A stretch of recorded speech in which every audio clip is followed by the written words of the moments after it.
Last time you and I spoke, which was the middle of November, you were telling me, I guess, the fear of the prediction through the winter time. How did that prediction end up being?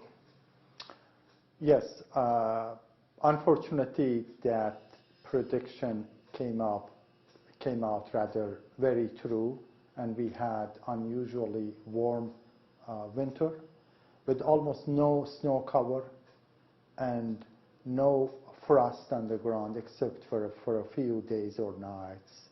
And now we are having very unusually high number of tick that are submitted to our laboratory.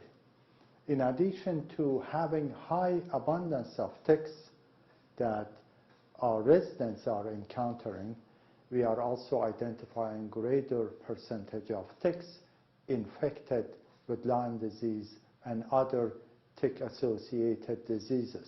Just yesterday, we received greater than 60 ticks that by residents, and we tested these ticks, and nearly 50% of these ticks were infected by Lyme disease agent, and some of them were infected by borreliosis and anaplasmosis, the two other tick-associated diseases.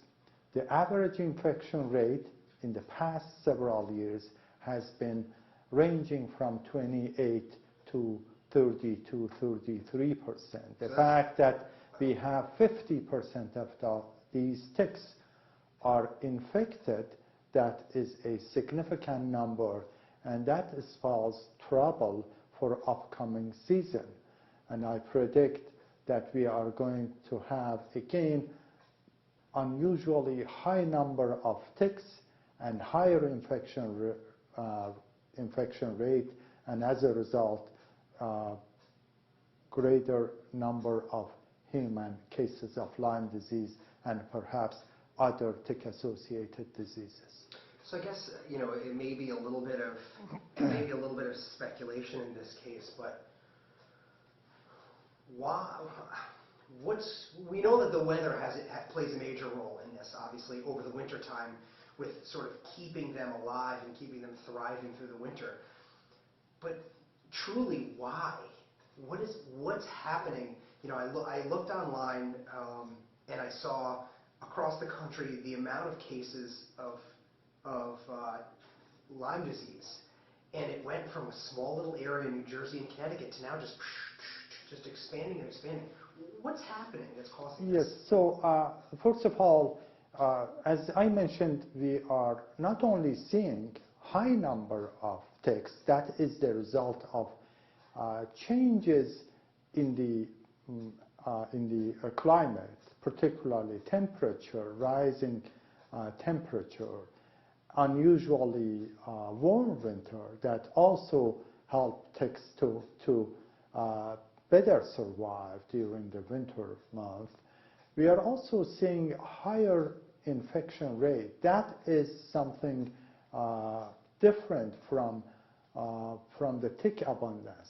The higher infection rate could be due to also increases or increasing number of reservoir hosts, and in this case, rodents that are infected with Lyme disease. Let's face it, ticks that are infected, initially they acquire the disease agent from rodents, and later they are able to maintain it, and in subsequent blood feeding to pass it on to humans. So there are reports that this year particularly, or last year, we have had higher number of rodents, and this would certainly give rise to higher number of ticks infected with Lyme disease agent, and as I mentioned, we are already seeing the result of these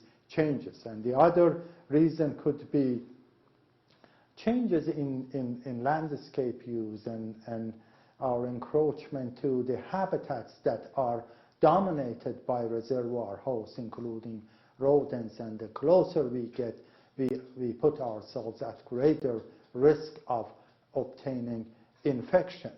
And the third reason, as I discussed earlier, is the rise in the population of deer.